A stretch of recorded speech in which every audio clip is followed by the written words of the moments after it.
everyone. Welcome back to episode 96 of the Tundra cast. And today, well, it's a couple days after the trade deadline, or a day after the trade deadline, and we are going to be talking about it because there's a lot to go over, and we have all been really busy, so we haven't been able to make videos and keep you guys caught up on that. We also missed the live Stream stream, for which is kind of once. sad.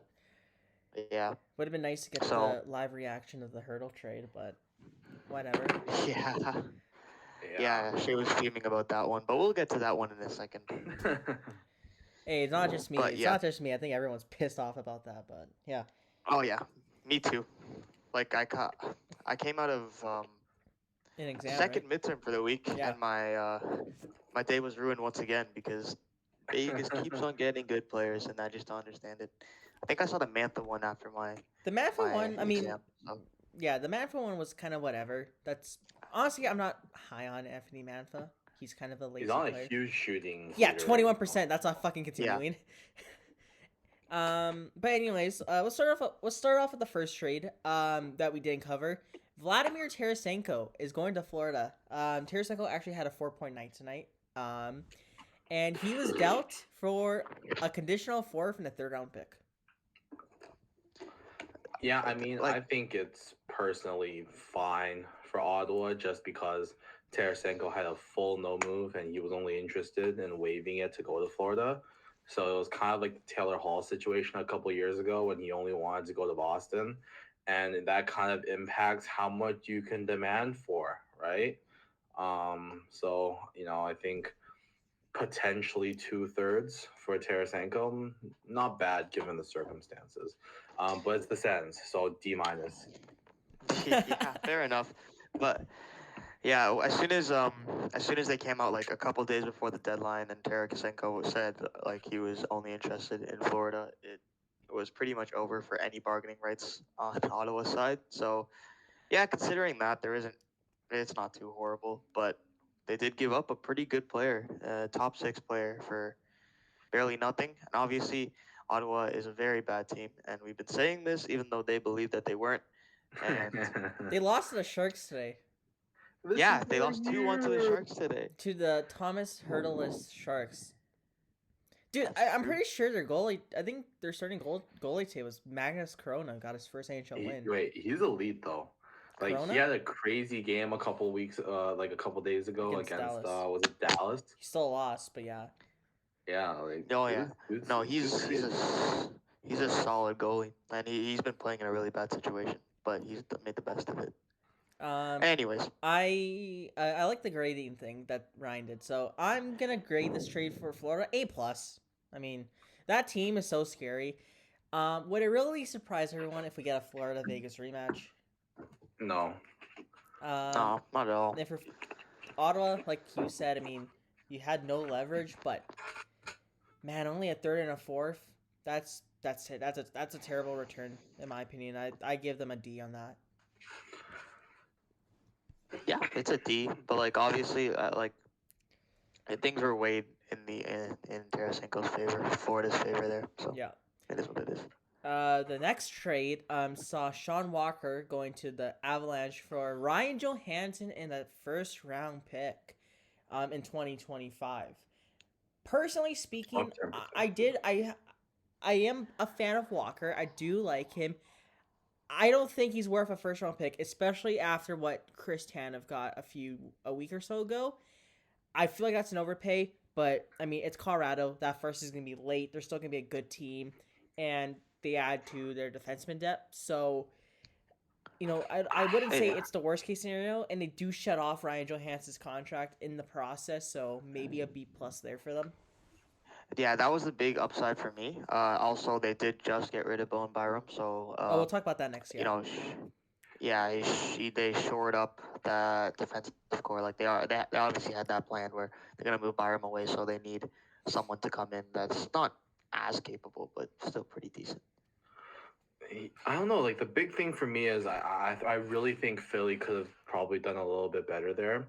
There weren't a ton of great right-handed options this year on the trade market. No. Especially after Tanev went off the board, and for me at least, taking on a contract like Ryan Johansson, who has one more year after this one, right, at $4 million, um, like that alone, if you're helping out a contender, like what did the Leafs have to give up to get off of Patrick Marleau's contract a couple of years ago?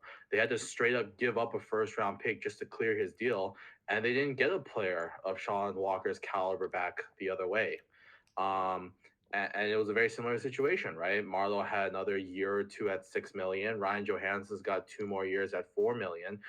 And the top 10 protected pick, like the top 10, the protection doesn't really matter, but I feel like it could have been a first round pick just to take Ryan Johansson's contract.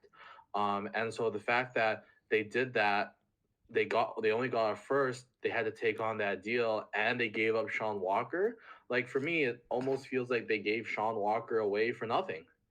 In that aspect, right? Or like they got like a 5th round pick for him, basically, because most of the value was actually them taking on the bad contract, and that allowed them in turn to go and make the subsequent moves that they needed Colorado to make at the deadline that they needed to make. So I think Colorado kind of did pretty well, B plus A minus, but I think Philadelphia left a lot on the table. There were a lot of Leafs fans who wouldn't have been upset if Walker went for a first. I would have been one of them.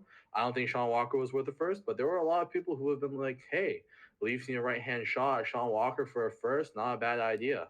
So, Yeah. it's probably a D plus return for me, or C minus return for me for Philly.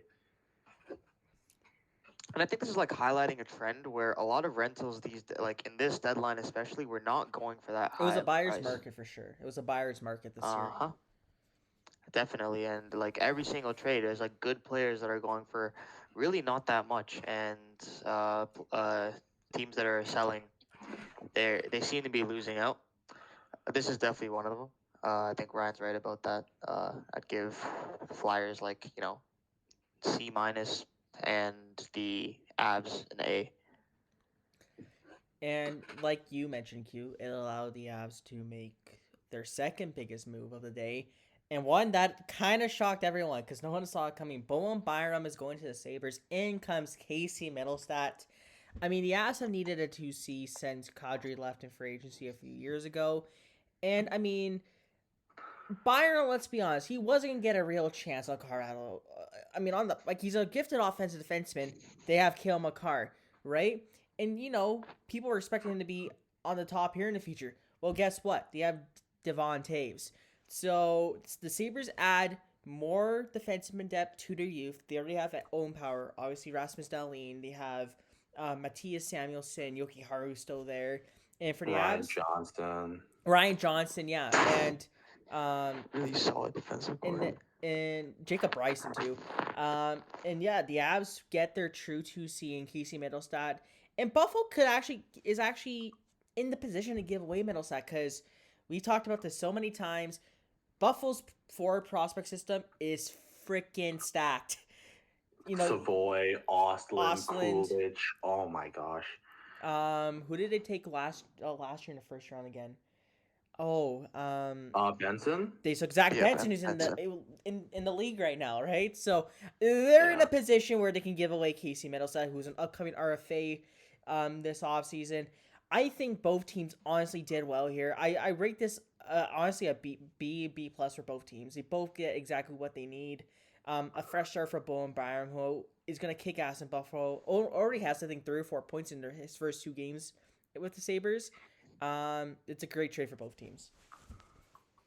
Yeah, I agree. I think this is even both ways. A lot of people were saying that Byram is better than Middlestat, which is true probably, but at the same time, it's like a need for the Avalanche to have someone that can play 2C behind McKinnon.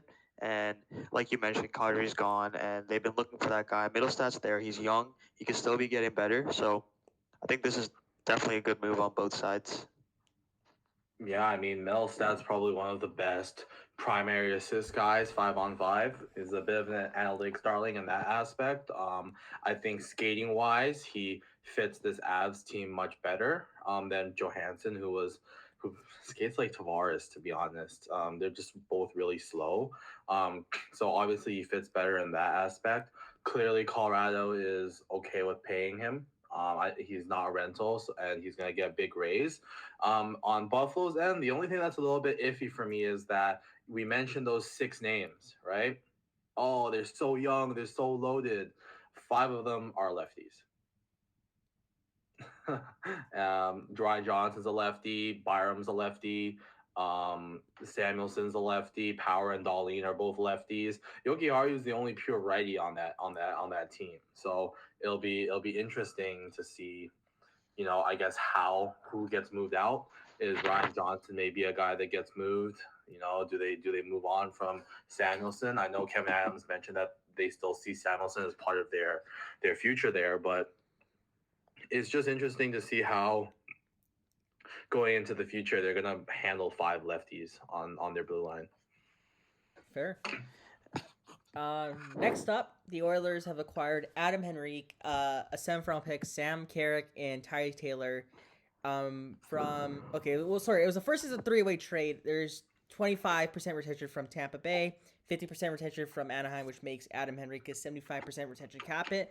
Fun fact: I wanted Adam Henrique at 75% retention since like December, so I call that deal. And honestly, the Oilers needed versatility in their forward core. I already talked to Ryan about this privately.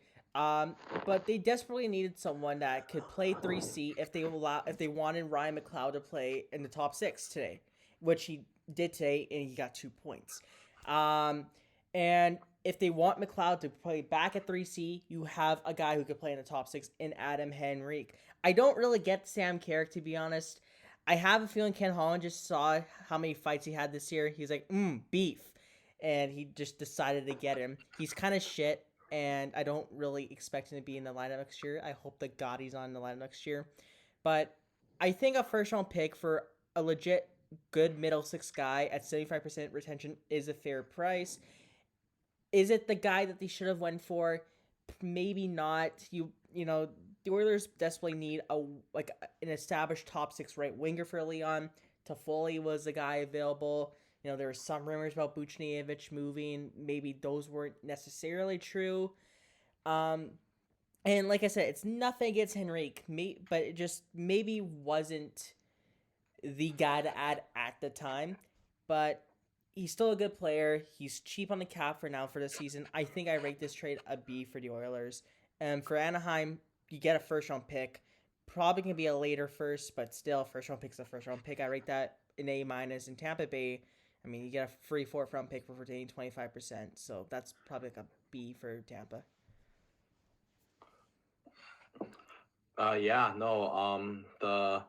Sam Carrick's a guy that I've been a fan of. I think the first Marlies game, first hockey game I ever went to in person was at Ricoh Coliseum back in like 2016, 2017, I want to say. Sam Carrick was one of those guys on the Marlies at that point. So it's nice to see him stick with an NHL team at an NHL level. I think he's your prototypical 13th forward, right? Mm-hmm. You can play him on the 4th line in a playoff game and not be overly concerned that he's going to completely lose his minutes. Won't necessarily win them, but he's not afraid to hit. He's not afraid to fight. Doesn't do anything else particularly well, in my opinion. But sometimes if you're calling him into play, if he gives you non-negative minutes, you take it. Mm-hmm. Adam Henrique is obviously the big versatile piece that the Oilers got. I think, in hindsight, would you rather move that first and Dylan Holloway and get TOmas Hertl instead? Maybe, right? But I think maybe the Oilers wouldn't have been able to fit that in the cap. But Henrique's a nice player. I just think with the Oilers, they're in a pretty good position, or they could have positioned themselves to be the prime team in the West. And I think with the deadline, it's tough to give the Oilers too much of a positive grade when we've seen what Colorado's done, we've seen what Vegas has done. And I think when you've got the 2 of the top 5 players in the world, you've got an arguably Norris candidate level defenseman in Evan Bouchard, who some Oilers fans don't even think he's their best defenseman because Matthias Ekholm is on the team. When you've got a unit like that, looking at what the other people in the division have gotten and how well your team has played this year, post Knobloch hiring, I think they might have deserved a little bit more I agree. from their front office. It was But like I wrote an good play. article last night or today, and I wrote it wasn't Holland's additions that made fans mad. It was just what he didn't do and what the rest of the conference did, right? And that's where the Oilers ultimately failed. I think. I mean, the CC position had to be upgraded. That was a must. If they upgraded CC, honestly, I feel like Edmonton would actually be the favorite coming out of the West because that's just how much dead weight CC is. He's just not that great, man. And you saw the impact that Ekholm had on that D Corps last year when they shipped off Barry. It had a huge effect. I'm telling you, if you bring in an Alex Carrier or an Artem Zub to take out CC, that's honestly, without bias, one of the best D Corps in the league. Just because you're getting rid of CC, which which would improve Darnell Nurse's overall performance as well. So I agree with you, Ryan.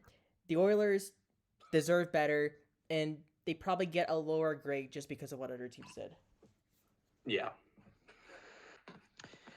Yeah, and just the third team in this, the Tampa Bay Lightning. No one would have expected them to be a salary retainer, but they are kind of in a tweener zone where they don't know if they're selling or buying. They didn't do much this deadline. They acquired some depth pieces, Dumbo and stuff like that.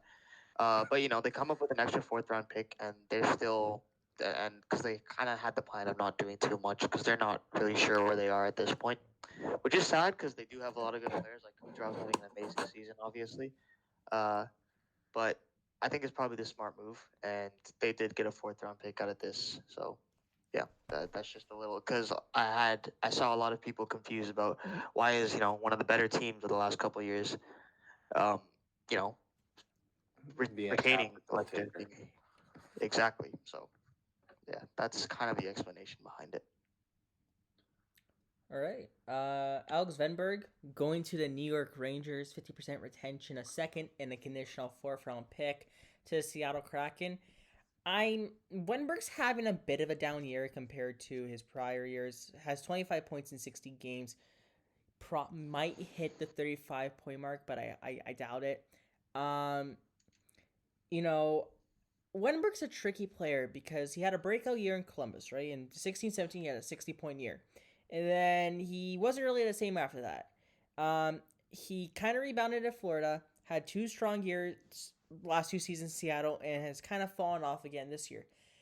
If you're the Rangers, I kind of expected them to go for a bigger push, for maybe a bigger name. I thought they would certainly be in the Henrique kind of conversation. Because I'm gonna be real, man, and I said this in the pre-season video. I think Hugh was in that video, or maybe it might have been Rossi. But I went on a huge Rangers rant because I don't believe in their team, and I still kind of don't. I don't think that team is as good as their record says, as that roster shows. It's completely held up by goaltending in like Adam Fox and Artemi Panarin. That team is not good, and I don't think Wenberg is gonna be the guy that pushes them over the edge. This is the same team last year that got Tarasenko and Patrick Kane and still lost in 7 games to the New Jersey Devils in the first round. They're not great 5v5. They still can't develop prospects besides Keandre Miller, and I mean Lafreniere finally looks somewhat good now. But no, they need to go for a bigger name to solidify that forward core. Wenberg's decent. He's not, like I said, a needle mover. So I'm rating this trade a C plus for the Rangers, and I think getting a second round pick for Wenberg is good for Seattle. So I'm gonna give them a B. The deal with Wenberg is that he was playing a really expanded role that he probably shouldn't have been in Seattle. Like he had like first line minutes, which is kind of wild. He is more suited to a middle six, like defensive type of 2-way player, and that's what he's been playing so far in New York. I can't really comment because it hasn't been that long on if he's doing too well or not. But this does add to the playoff push. Like you said, Shay, it doesn't really move the needle too much. He is just bottom 6, maybe middle 6 forward.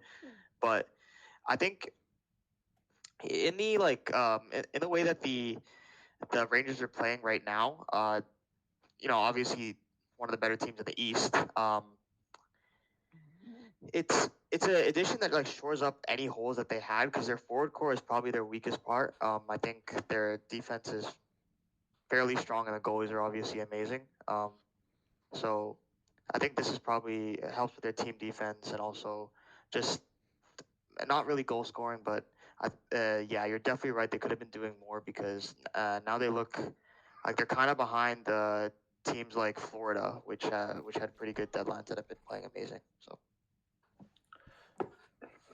Yeah, I think the Rangers are a weird team because they remind me so much of last year's Boston, where you've got two goalies that are just playing out of their mind, right? Like Shesterkin struggled to start the year, but since the start of the calendar year, the guy's been unbeatable. And when he was beatable at the start of the season, Jonathan Quick was unbeatable.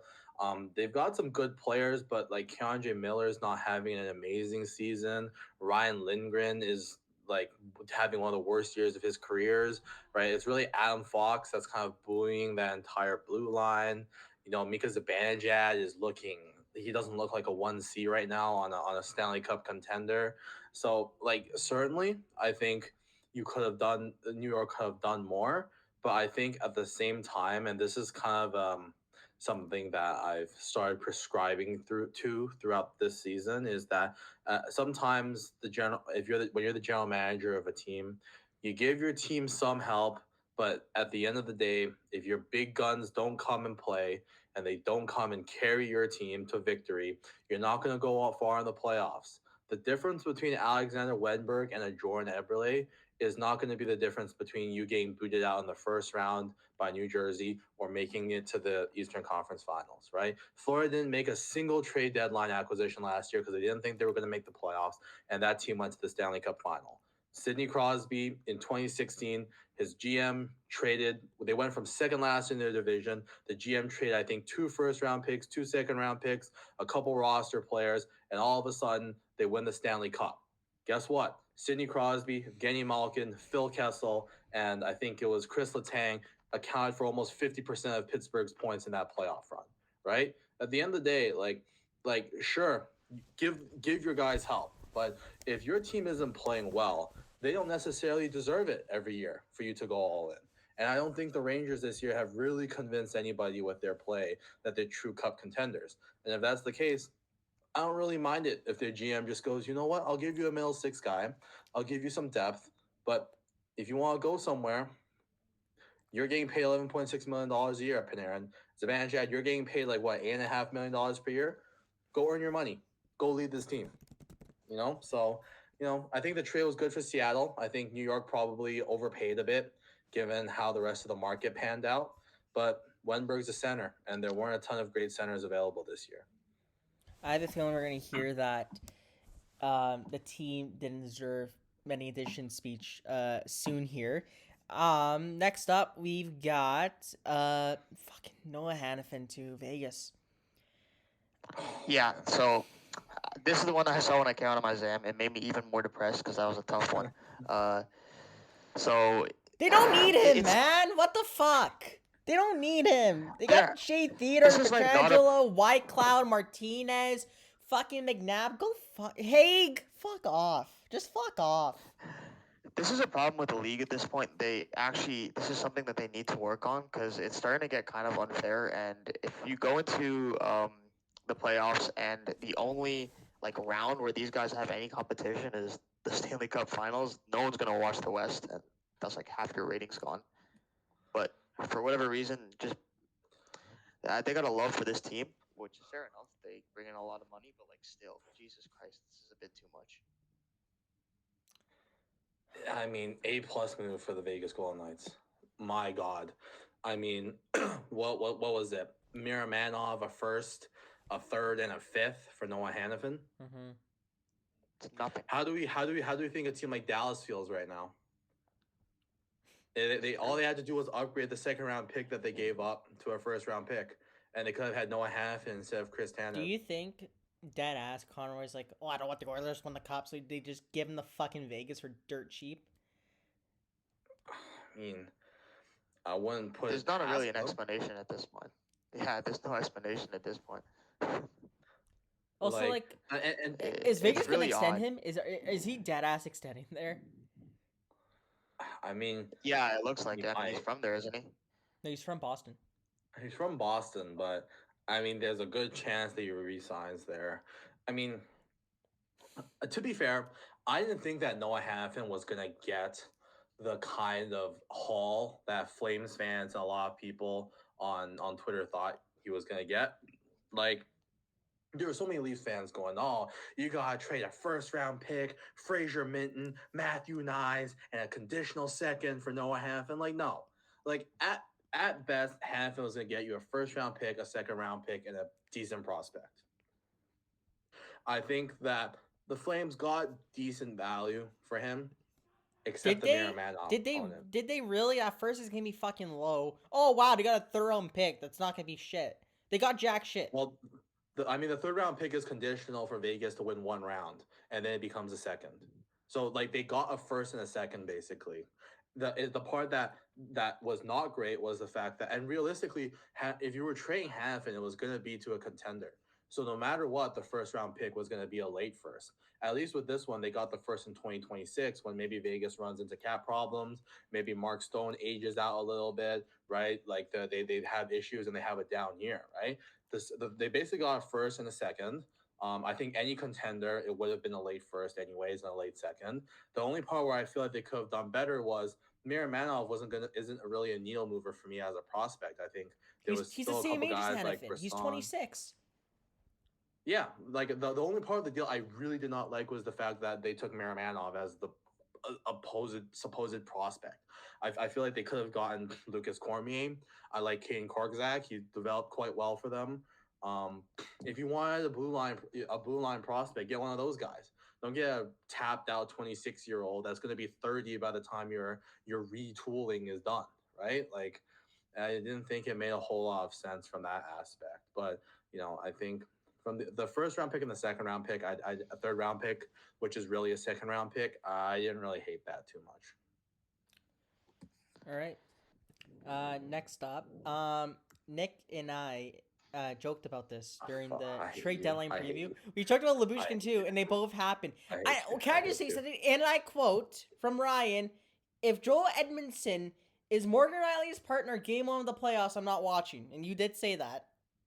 Well, so good thing that thoughts? Keith's not playing him with Edmundson, then. What's your thoughts? Good thing Lyubushkin's his partner and not Edmundson. Oh, like that's any better. Well, to be fair, Lyubushkin's not been bad. But Lyubushkin was good his first stint with Toronto as well in the regular season. And then it got to the playoffs and Tampa blitzed his side of the ice. Bro could not stop a transition opportunity to save his life. And that's why I'm scared. So what's your thoughts on Joel Edmundson? Here's the deal between these two acquisitions. Lyubushkin actually was good not that long ago. It was 2 seasons ago when he was on Buffalo and he wasn't too bad. Edmondson's basically never been good. Like, it's been so long. I don't even remember the last time I saw him like as a positive player. Right now, he's like a replacement level defenseman, and and you paid a third and a fifth round for him, and he's kicked Simone Benoit out of the lineup or Timothy Liljegren out of the lineup because, I mean, you can't just sit the guy you paid third and fifth for. So it's like there's 3 parts of my reaction, right? On one part of my reaction, you look at how the team was playing going up to the trade deadline against a team like Boston, and some people will go, the team is sick, they got their teeth caved in, but there was a bit of pushback from some of the depth guys, which I like, right? Bertuzzi, McCabe, Domi, it's great. But you look at Florida, their entire team is full of pests. And then, they added Tarasenko, and they're really good, and they look like a wagon. And of course, the moment that Tampa falls off, they get replaced with Florida. Like, Toronto just can't catch a break in the Atlantic Division. So on one hand, I'm mad because, like, you see what the other teams are adding, and you look at what Toronto's added. Like you feel like we're not winning the cup this year. Like holy crap! Like we suck. Like what did we do? Why did we even trade picks if we were just gonna be like the sixth best team in the league this year? Right. That's one aspect. Right. I think that's what most of Leafs Nation was like. And then the second aspect was kind of, I get it. Right.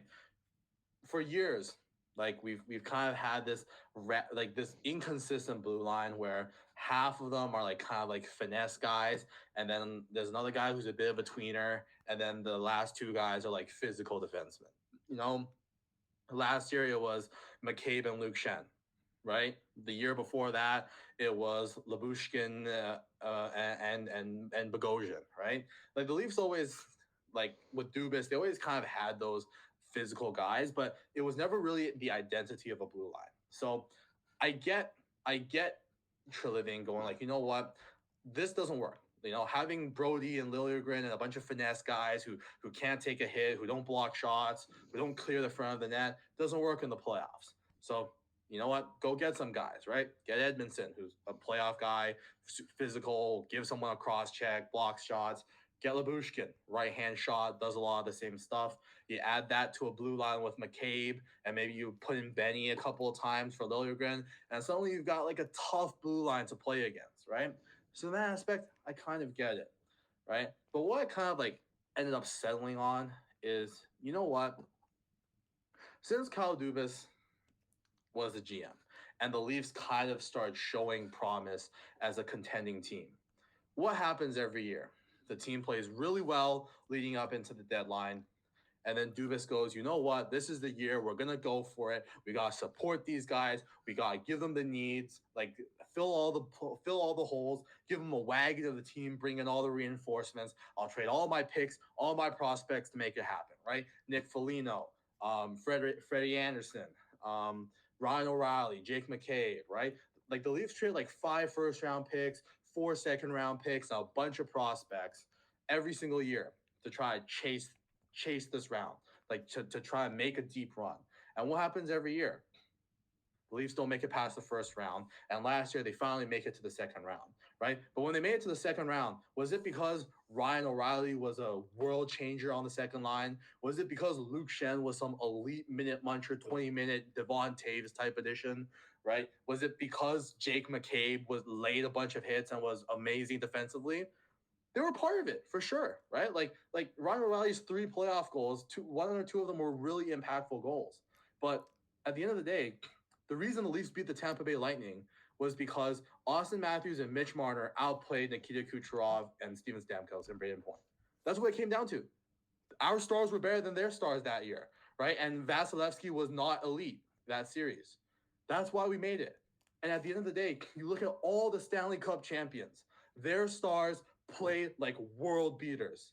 The years Connor McDavid took Edmonton on deep playoff runs, he was a man possessed. There was not a single team in the NHL that you would have looked at going into a playoff series and went, those guys can stop that man, right? The Leafs haven't really had that kind of a performance from anyone on their core 4. Tavares gets paid $11 million. He's taking a step back this year. William Nylander is having a career year. And even now, he does flybys on pucks. He doesn't back check, right? He doesn't have that defensive discipline. Mitch Marner was hurt to start the year, and he picked it up. But there's always concerns about whether his game can translate at the playoff level. Austin Matthews, outstanding. But at the end of the day, it doesn't matter who you put around these guys if these guys are not absolute world beaters. It's not enough that they're your best players, right? It's not good enough that Austin Matthews is better than Bertuzzi or Max Domi. Unless they are better than Matthew Tkachuk, better than Brandon Montour, better than Sam Reinhart, better than David Pastrnak. And that's what was really obvious to me the last 2 games that Toronto played against Boston. Our stars did not look as good as Brad Marchand and David Pastrnak those 2 games. And if that happens, it doesn't matter if you trade a first-round pick for Sean Walker. He's not gonna bridge that gap. If the other team's stars are better, we're gonna lose that game.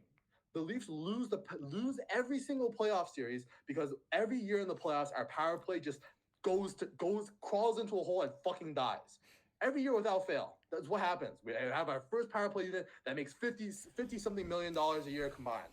and they hit the playoffs, and all of a sudden they're the best power play in the league, second best power play in the league. They hit the playoffs, and all of a sudden they don't know how to score a fucking goal, right? Colorado won the Stanley Cup by literally having the best like postseason power play percentage of all time. Like that's how you win. Your stars produce on the power play, 5-on-5 clutch goals, and you know what? Screw it. This team, the way they played this year, they don't deserve the TOmas Hertl acquisition, the Noah Hanifin acquisition. They don't even deserve the Sean Walker acquisition. You know what? Go to that locker room, tell them, you know what? You guys want me to trade a first-round pick for a difference maker? You go and take this team to the Eastern Conference Finals this year. You beat Boston and Florida, showing that you can do it and that you deserve an investment. Because I'm not going to lie, 8 years into this Shannon plan, this team hasn't shown me anything in the playoffs that makes me think, you know what? This team is what we should bet on. And while this is the team we should keep trading first-round picks for. I just don't see it. That's a fair rant. Any additional comments, Q, before we move on?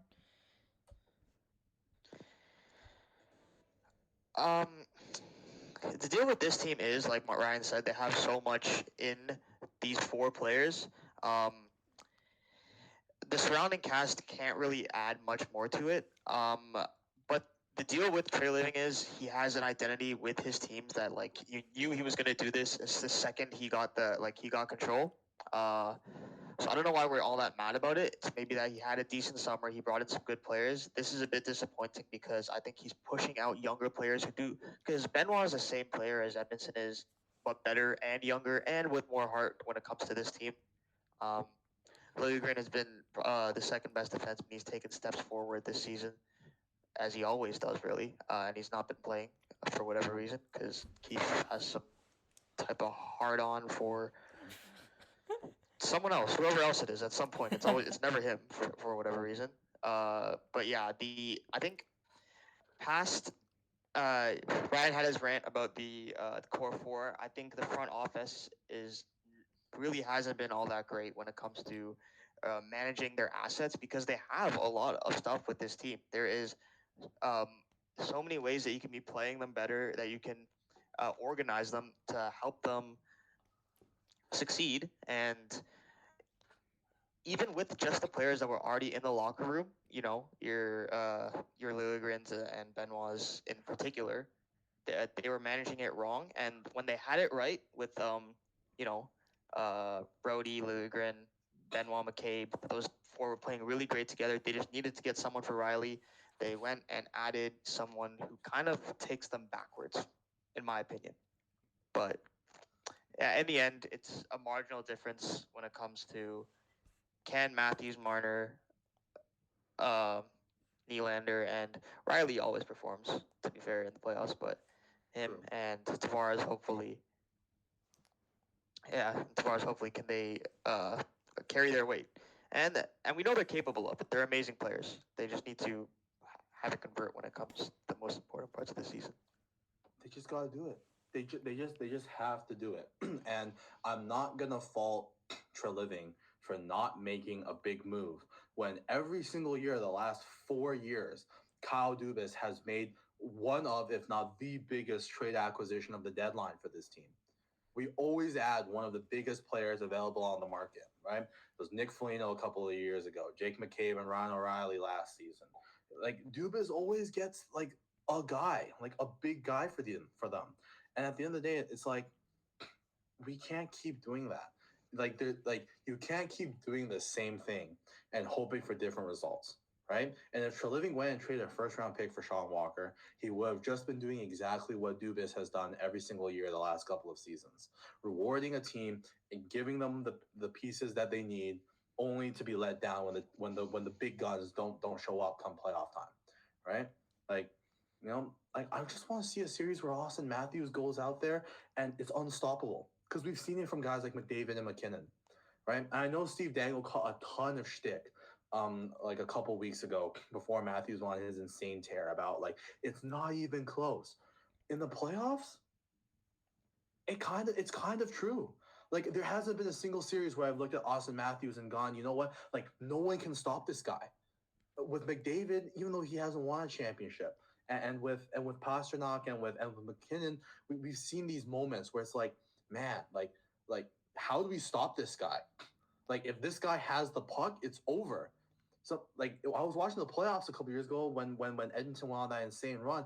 McDavid was possessed. Like I was like, bro, like they're gonna win the Stanley Cup. He led the playoffs in scoring after being eliminated. Like, even when Colorado won, he was still first in points, which is fucking crazy. That's what I mean. Like I want our star players to do that.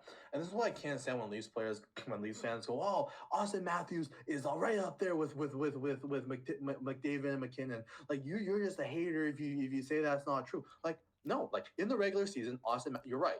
Austin Matthews is right up there with all of those guys. The difference is those guys have another gear they go to in the playoffs. And I have yet to see Austin Matthews hit that gear. And if you're a Leafs fan, you're telling me I'm being a hater with that comment, you're just deluding yourself. It's just the facts. There has not been a single playoff series, an extended sample of 7+ games, where Austin Matthews has been inarguably the best player in that series. Hasn't happened once. Last year it was Mitch Marner and Morgan Rielly. Those two were the best players on the Leafs that run. So, like, you know, I need to see more from these guys. And, you know, Tavares next year is going to be brutal. I'm not looking forward to it. $11 million to be a third line center. It's looking kind of rough. All right. That was a pretty passionate Leafs rant. The next two trades are kind of whatever. Jakob Perreault and Jan Mysak swap of 2020 picks. That's whatever. Troy Stetcher's going to the Oilers. Fine 7th defenseman. That's whatever. You sure he's a 7th defenseman? I think he might replace CC. Dead ass, he's probably better than CC. Let's go at some point. 15. Okay, we'll see. Brendan Duhaime, whatever. Yakov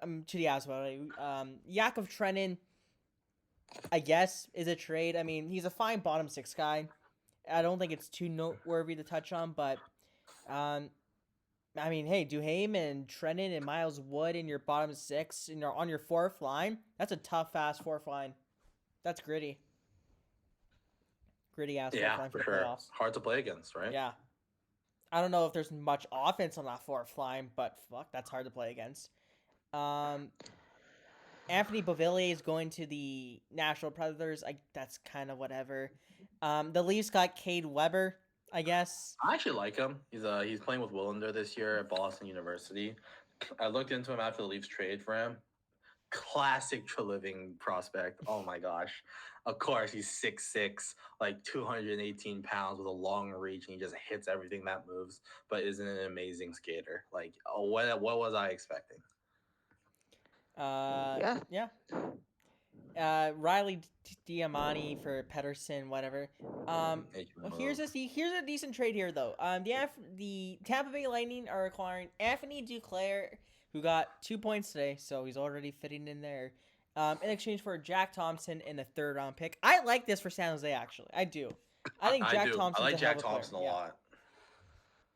Yeah, they desperately need right-hand defensive prospects, and Jack Thompson, honestly, he's probably good enough to make the Sharks right now. Yeah, but I think they're probably gonna play him in the AHL still. I really like him. He's one of Tampa's better prospects and definitely their best defensive prospect. So I really like that ad. I think really, like, to get him with the 3rd round pick and no retention was pretty insane. I think this was probably definitely the best move, the best trade that Will Greer has made so far in his general managing tenure, which is saying something considering the number of big ticket names he's traded. Yeah, I mean, like, you look at Burns and Carlson, Hertl that we'll touch on in a sec. I mean, not really. He didn't get a lot back for Erik Karlsson. I mean, they should have sold him. Should have sold high on him at the deadline last year. Didn't. Brent Burns, I don't think they got anything back. I think they got, like, Steven. He was a cap dump trade. Yeah. He was a cap dump trade. But he's they got nothing back. He's like Carolina's, like, power play quarterback, I'm pretty sure. So, yeah, and then the Timo Meier trade, they took one of those guys that was supposed to be one of the better prospects, and they just moved him at the deadline to Calgary for a 5th. In I don't even know how to say his name. Kotiak, the Russian guy. He tried his best. I mean, at least Zetterlund's looking good for them. Zerlin's the only thing they got, and I think the pick that they used wasn't it like Musty? Yeah, so there you go. That's Yes, something. and Musty's looking good, but like I don't know, man. I don't know. Greer's Whatever. not off to a great start, but this was a good trade. I think we both agree. Probably B plus, A minus for San Jose, and even Tampa. I'm gonna give a B here. Anthony Duclair's a hell of a player. He's a good fit for them. Yeah. And I mean, I'd definitely rather have Anthony Duclair than Joel Edmundson or Ilya Lyubushkin. So, looks like. I mean, to be fair, Jack Thompson's equivalent for the Leafs probably would have been a Hervinen type. Oh, Jack Thompson, my bad. Yeah, Jack Thompson, like the prospect. So it would have been like a Hervinen or Torberg plus a third and maybe like a fifth for Duclair. Yeah. But but then we would have had to add another pick on top of that for retention because we didn't have the cap space. Actually, we did. This is why I don't. That's one thing I didn't get about Treliving's deadline. Like he did all that retention for what? Like we gave away an extra like 6th and 7th, like to not use it basically because the cap space, like we just had leftover cap space. Like we got Edmundson and Lyubushkin super cheap for another move, and then we didn't use the cap space. But it's whatever. It's whatever. Next, the big trade. Jake Gensel is a Carolina Hurricane going back to Pittsburgh.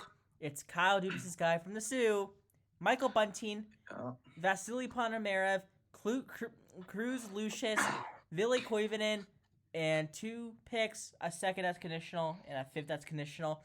I really like this for both teams. The Carolina Hurricanes have needed an elite goal scorer forever. It was supposed to be Svechnikov. I don't think that's going to happen anymore. He seems just to be like a 20-30 goal guy now. They have a lot of good two-way forwards and a lot of good playmakers. They don't have an elite 40-goal sniper. Now they finally get the guy.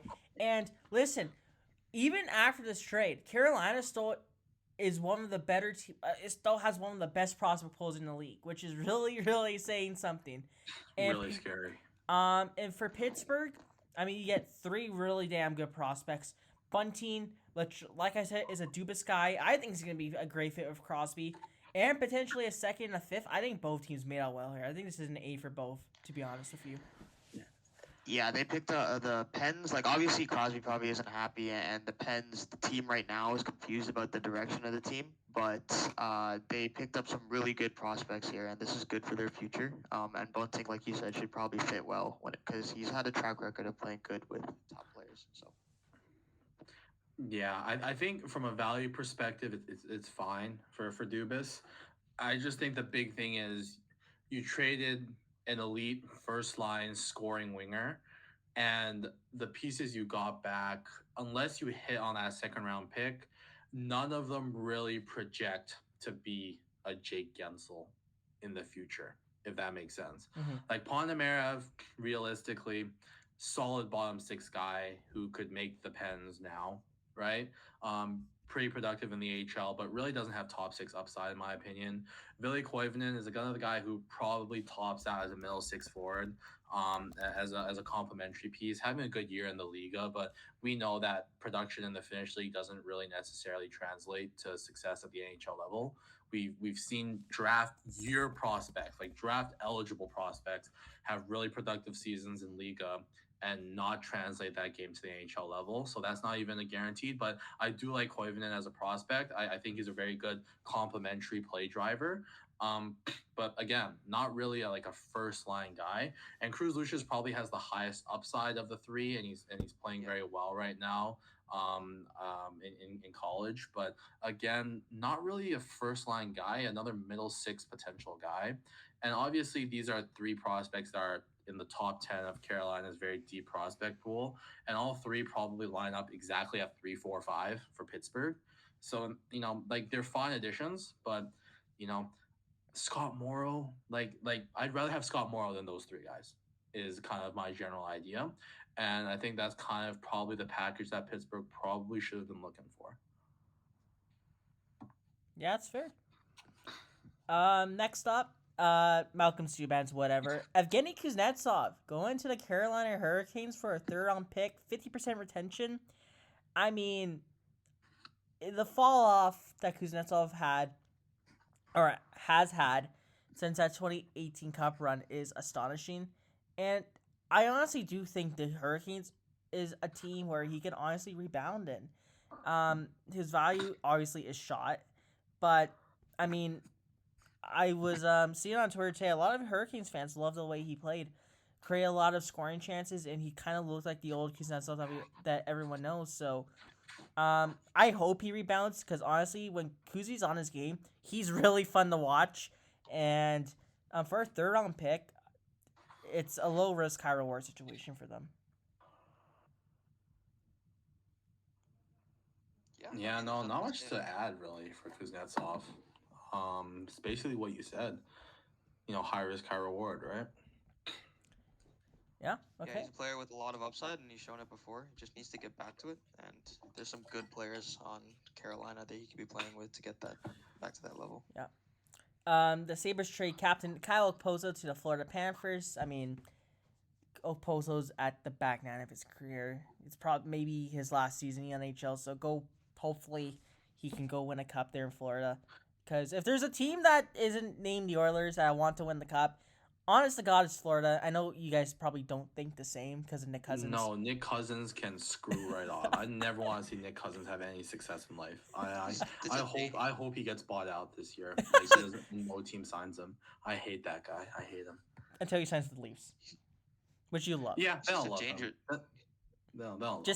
It's exactly like me and Corey Perry, basically, where he was a pain in the ass against the Oilers in the 2017 playoffs. And I mean, and then he signs here, and now I kind of love him. So, kind of the same thing. There's other few minor trades here. Ben Myers is whatever. Chad Ruhwedel somehow got a 4th round pick. That was a good trade. We were talking about earlier in this podcast how prices are low. Well, Tyler Toffoli is going to the Winnipeg Jets for a 2nd and a 3rd, which is kind of a steal for Winnipeg, I would say. Yep, not helping them out tonight, though.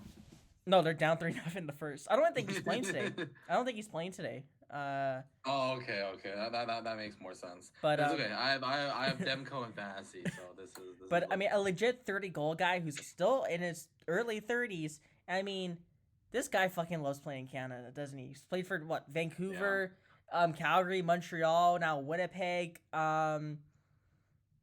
Can he just be an Oiler? He'd be such a perfect fit in our top 6. You can have him. I know he's slow, but I don't give a fuck. He's a 30-goal scorer. Listen, if Zach Hyman is going to score 50 goals, and he's not really a good goal scorer, imagine an actual good goal scorer next to Connor or Leon. I just please, just give me a goal scorer. I would just say, a person for the Leafs, I wouldn't even want him. We have enough slow players on our team. Can you imagine a lineup Bertuzzi, Tavares, Toffoli? Oh my God, that team would. As soon as they lose possession of the puck, it's over. It's a guaranteed goal. They're gonna be stuck at the opposition blue line, and it's gonna be a 5-on-2 the other way. Is Bertuzzi that slow? I don't think he's that slow. Bertuzzi is not a great skater, man. I can't lie. When we had the Bertuzzi, Tavares, Nylander line, Nylander looked like he was going at half speed to just stick with these guys. He was like, "Come on, boys, I got the puck. Let's go. Let's cross the blue line. Bert, I need you there to every time we the puck gets rung around the boards with that line when Willie dumps it in. I look at Tavares and Bertuzzi getting out on the forecheck, and I go, "We're not getting there, man. We're not getting there." Bertuzzi. The issue is that they're trying their best. Yeah, that's the thing. Bertuzzi is good at change of direction, funny enough, but in a straight line, oh my lord, bro. There was same with Tavares actually. Yeah, earlier today in the game, bro. Willie sprung, Willie stick check someone, pushed the puck in front of Bertuzzi, and the defenseman was at a standstill. Bertuzzi was skating forward, and somehow he got beat to the blue line. I was like, Bert, man, Bertuzzi, Tavares, Toffoli as a line would make me claw my eyes out.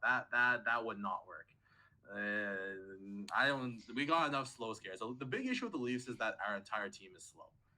Even our good skaters like Mitch and Austin aren't exactly burners, like McDavid and McKinnon can be.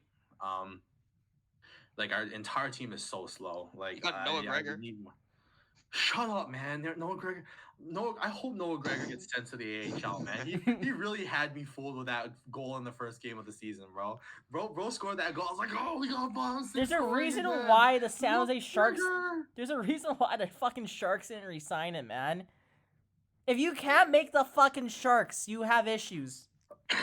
Dude, he actually had me so fooled. I was like, Noah Gregor's a lead. All right, so a few other trades. I mean, Clean Costin for Radim Shibek, that's whatever.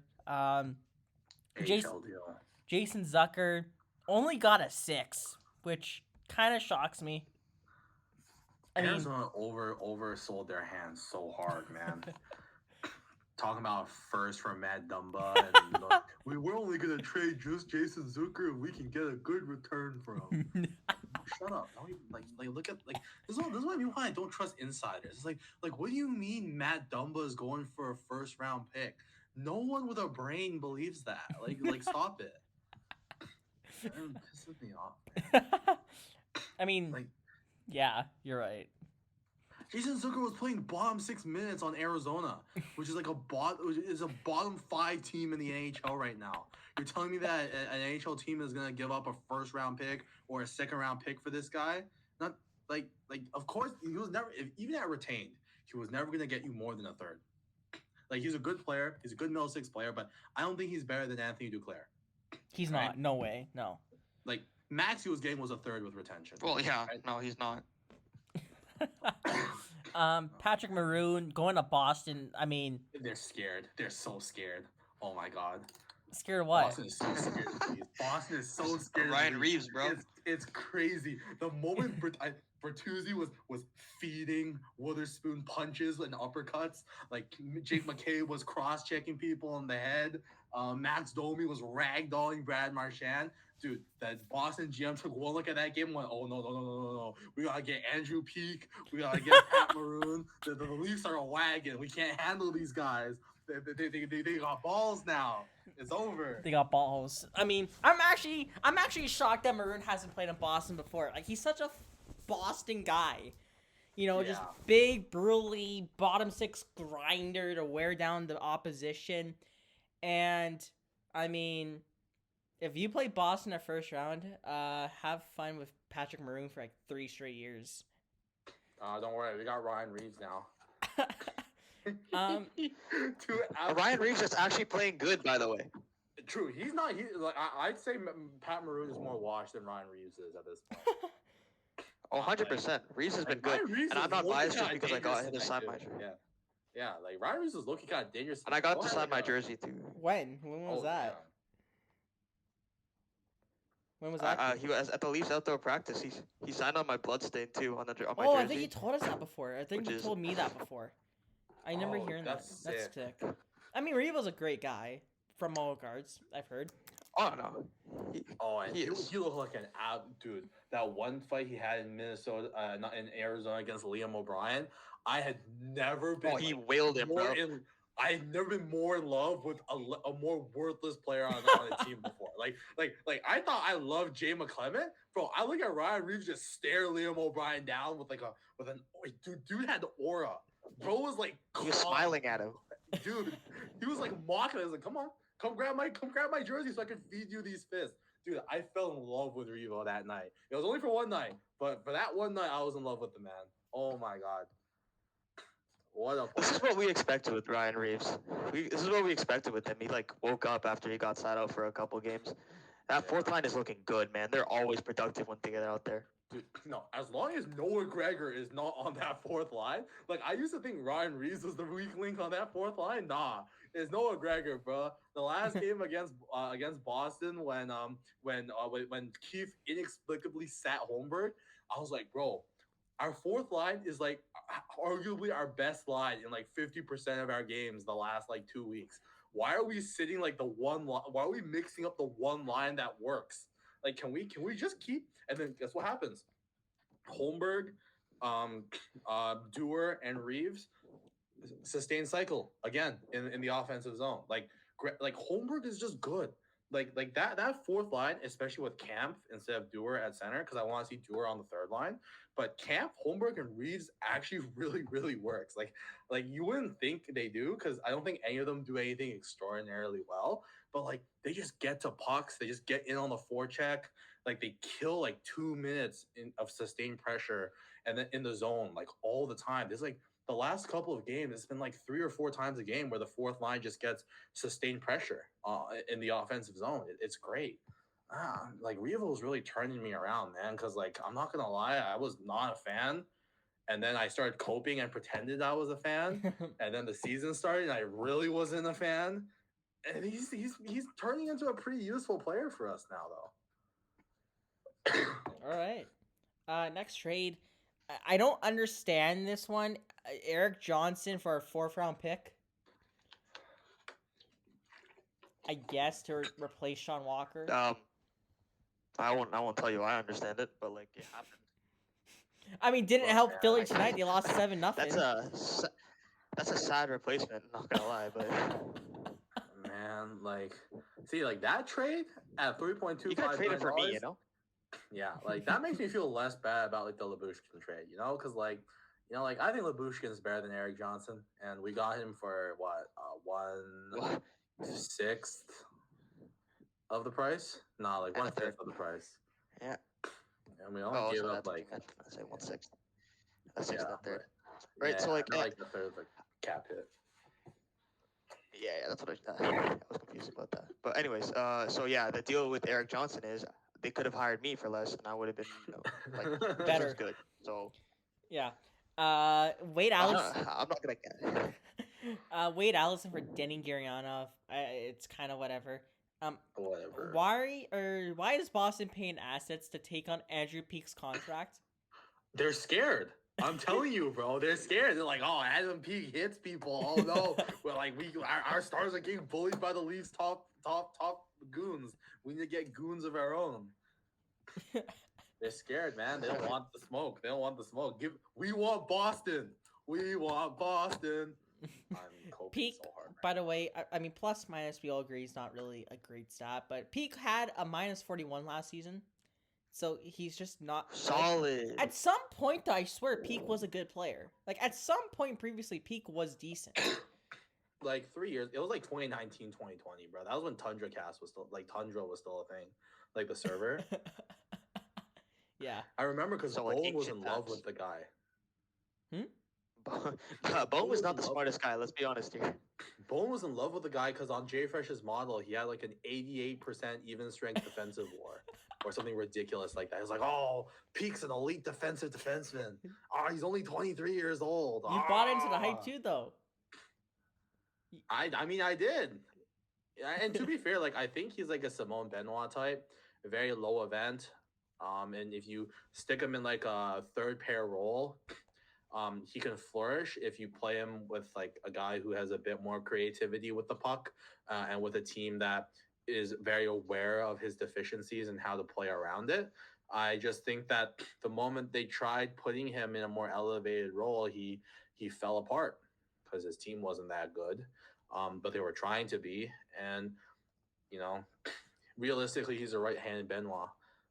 So you know, I'm glad Boston took him at $2.75 million because I don't think he's worth that, and he's under contract for like another year after this. So.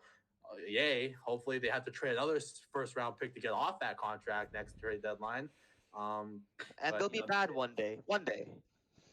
No, I've given up on that, man. Boston's just gonna be a wagon for the rest of my life. Like watch, like Marchand's gonna retire, and then out of nowhere, Jake DeBrusk is gonna get extended on like a 6-year, like $4.25 million deal. Everyone's gonna clown it when they sign the extension. Right after Marchand retires, this guy becomes the next Brad Marchand. And then Matthew Poitras somehow becomes Patrice Bergeron 2.0. Fabian Lysell becomes Pasternak 2.0. It's over, man. Like, I don't know how they do it. They keep pulling these players out of nowhere. John Beecher becomes like freaking like prime Rich Peverly or some shit like that. Yeah, like something like that, man. Like look, Swayman came out of nowhere. Like no one thought Swayman was true going to be too. an elite goalie. They get he's an elite goalie. And then they still got Brendan Well, Bouchard same with too. Allmark, to be fair, too, man. Nah. I knew Omar was gonna be a stud. I had the book on Omar. I knew he was a beauty. But Jesus Christ, I'm just looking at Swayman's Okay, stats. so maybe just you, Shay. Well, I'm a genius, so I'm looking at Swayman's stats, man. Like throughout like his 124 games played career, like 0.921, 2.3 GAA. Money puck, like in the last 5, like it throughout his entire career, a plus 30 goals he was above expected. Like holy shit, man, he's so good. They just get these like Boston went from Tim Thomas, won a Stanley Cup with Tim Thomas to Tuukka Rask. Then they went from Tuukka Rask to freaking Linus Ullmark and Jeremy Swayman.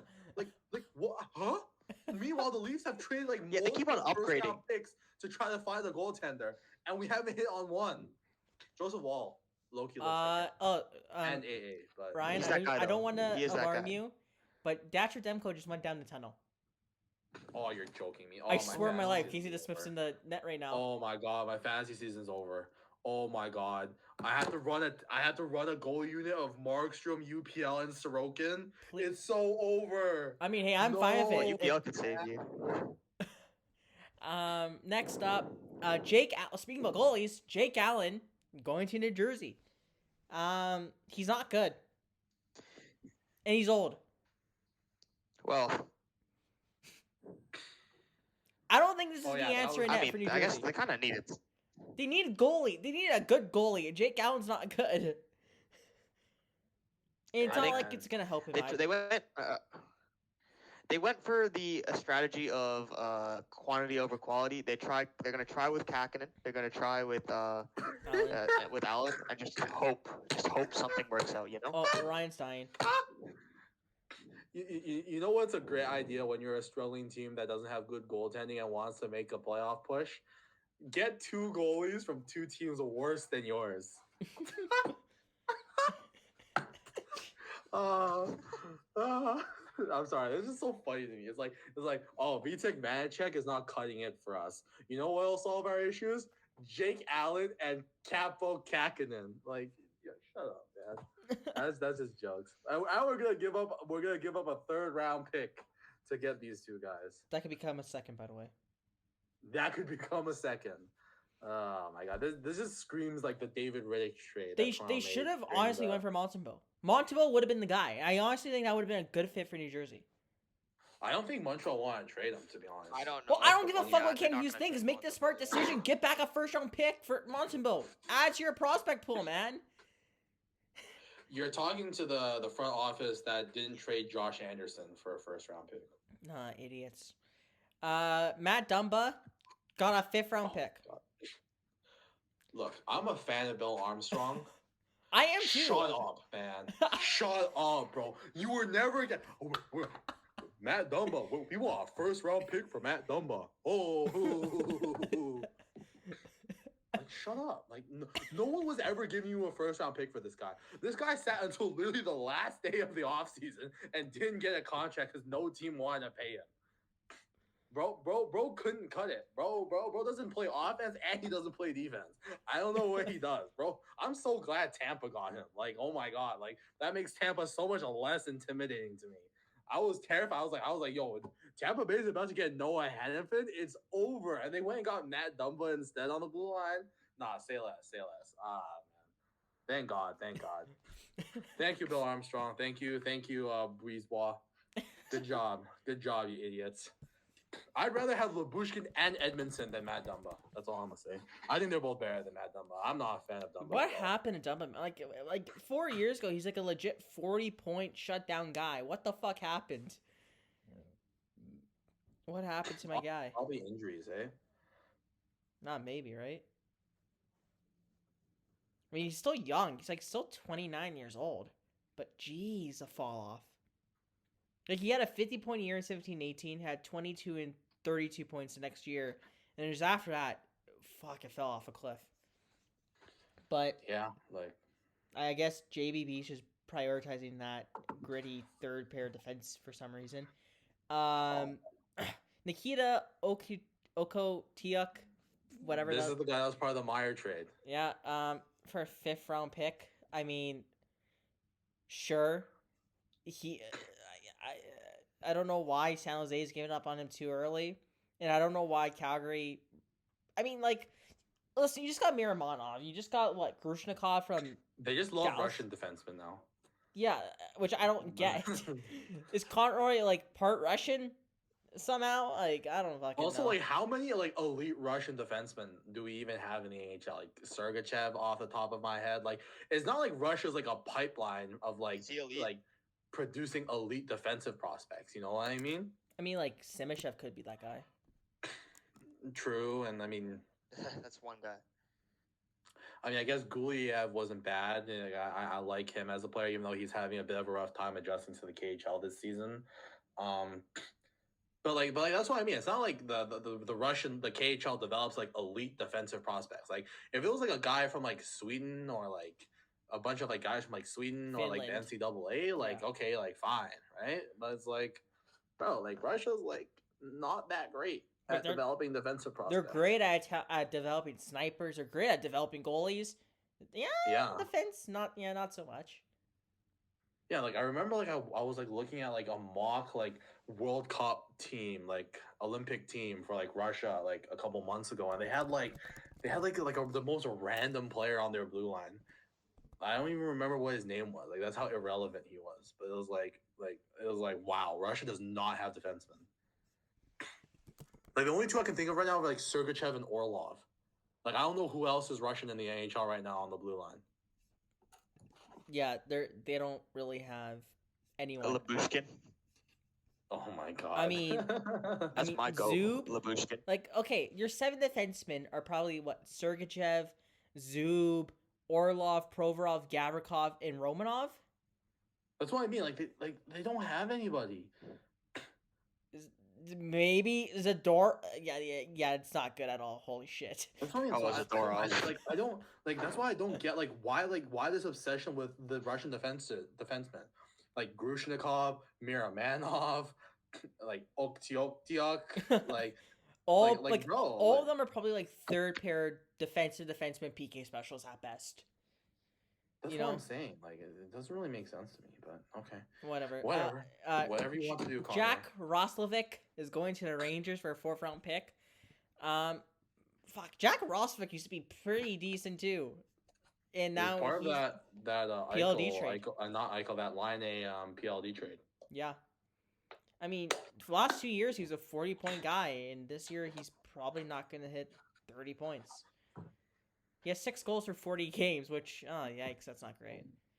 I mean, Columbus is also a tire fire, so. Yeah, they're dog shit. I think it's just supposed to be a change of scenery for him, you know? Yeah, that's Hopefully fair. he can go back. Because he has potential. Probably makes a UFA. Honestly, I think if Edmonton, Toronto is smart, that's a buy low candidate for the offseason. Give him like a 1 year, $1.5 million deal. Play on your third line, second power play unit, and see if he cashes in. Kaapo Kakinen for Vitek Vanacek, which was kind of a funny ass trade. I'm not gonna lie. Okay, man. Funny thing. Mackenzie Blackwood and Vitek Vanacek are reunited. So. Oh yeah. Damn. Which is kind of funny. I didn't even notice that. I don't. Kakinen could be something. I mean, he showed glimpses of promise in Minnesota. You know. Yeah, that was what 3 years ago. Yeah, and I mean, the Sharks just are dog crap. So like, maybe he does better on a better team with an actual defense in front of them, but we'll see. Yo, respect Ty Emberson and Mario Ferraro, okay? I know Emberson's your guy, so. I like Emberson a lot, yeah. The big one, I was done my class. I was walking to the LRT station, which is kind of like the GO train in Toronto for you guys. And I look down my phone and I see TOmas Hertl to Vegas. They can't keep getting away with this. For Jack All, by the way. Jack All, they barely gave up anything. Let's be Edstrom's honest okay, here. right? He's okay. That 1st round pick probably not going to be much. Like Greer, what the fuck are you doing? You're trading TOmas Hertl to a divisional rival, your arch rival, and you're fucking retaining for 6 fucking years. Are you high? And you gave up 2 third round picks. Are you retarded? That's just wild to me, man. Are they retarded? That did not make any sense to me. I'm not $1.5 glad. million. For 6 years. Yeah, for 6 years. Like, Jesus. that's like we talked about this earlier for the Johansson trade, that it costs them a first round pick to dump his contract. To retain $1.5 million for 6 years, dude, I'm asking. Why are you paying for this, man? Dude, like I'm asking for like Brandon Brisson and like 2 more firsts. You your one of your retention spots are gone for the next 6 years, and you have $1.5 million in dead cap space. You're stupid. You're freaking stupid, Greer. Like, let's be dead ass honest. Would you rather have TOmas Hertl for the next 6 years at like his normal cap hit, like around $8 million, or would you rather have Sean Monahan as a UFA at the end of this season? Because Sean Monahan costs a first and a fourth. Yeah. Right. So the first round pick you just swap out, right? So there's a difference between 6 years of TOmas Hertl or 1 year of Sean Monahan, David Edstrom, minus 2 third-round picks versus a fourth. And like, not to mention like the fact that you're retaining on Hertl means that he should be more valuable. Yep. Like Hertl's the best forward that got traded at this deadline. Like how did Calgary get more for Elias Lindholm than what you got for TOmas Hertl? TOmas Hertl is the better player. TOmas Hertl has the better contract now that you've retained $1.4 million on his deal, right? Elias Lindholm's going to get like $7 million on the open market, right? So you got the better player, the cheaper player, and somehow you got the less good package. Because like for me at least, Brew is a better prospect than Edstrom. Because going into the draft year, like, you know how high I was on Brew. Yeah. Like, Edstrom was not ranked as highly as Brew for me. So for me, like, Vegas, like, basically gave up less than what Vancouver gave up for Lindholm and got a better player with term. It's ridiculous. It was. I hate it. And can teams stop helping Vegas? Like, fuck off. Just stop helping them, please. I know. It seems like intentional because I looked up. I was high on Edstrom, to be honest, because he was performing decently in the SHL when he while he was there the last couple seasons, but in his draft year, he did not take a step forward at all this season, which is kind of sad because that's what you expect as you get older. But yeah, so he's kind of stagnated, and man, this is really not even close to being enough, because the deal with Edstrom is when you're playing in the SHL as like an underager, he was 18 at that point, it's okay if you're not performing to the same level. You have like 19 or 20 points at if you're not going to make that step forward in the next season, then what's really the point? I get that it's a pro league. These are like men, but to be able to like match up to TOmas Hertl, you have to be someone that's making like strides at wherever you are, and there's like no steps forward at all. And I was high on him then. He hasn't made a step forward now, and it's really disappointing because it's Vegas again. That's what pisses me off the most. But anyways, yeah, I'm depressed. So of course the Oilers might have to play fucking Vegas in the first round. Awesome, yay! That would be the funniest thing ever. I'm not gonna lie. Fuck you. Like I know it's not great shape, but like think about it. Like the Oilers were not gonna make I the rather playoffs fucking at the play start it. of the I rather season. play LA for a third straight year, man. I don't want to play these fucks in Vegas. Dude, like you guys were gonna not make the playoffs, but like everyone's like, oh, McDavid is gonna demand out, and like you fire the coach, you get a new guy in there, the team rallies, makes this huge run to get back in the playoff picture, and then you get stuck with this fucking wagon of a Vegas team in the first round. Like that's just like, I don't even know what It's that sad. is, man. Like that's just brutal. I'd cry. Colin Miller is going to Winnipeg for a 4th round pick. That's whatever.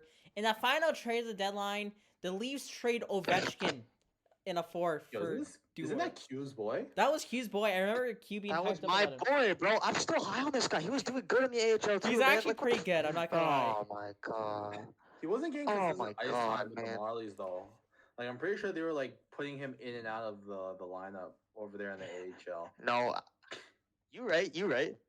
But the deal is he had lots of skill, and he had steps to make. And True. okay, here's the deal. When I first saw this trade happening, it was the war for like a fourth. Yeah. It was And just then I see that they're adding Ovechkin. Yeah. So I was like, you know what? That's fair, right? This guy's a fourth liner. He's a fourth liner. And then you add, like, he's not good now, but he has a really high ceiling prospect to the deal, and now it just looks weak. You know? I did hear that Ovechkin was going to go back to the KHL after this season. Thank you guys for watching this episode of the Tundra Cast. I think our next video will be the playoff predictions. I want to say, Leafs down. Leafs. I mean, you guys are going to do the Leafs town, obviously, but next podcast might be the playoff predictions. But yeah, let us know how you guys thought the deadline went. How well maybe your team did at the deadline. And yeah, thank you guys for watching. And we'll see you guys next time.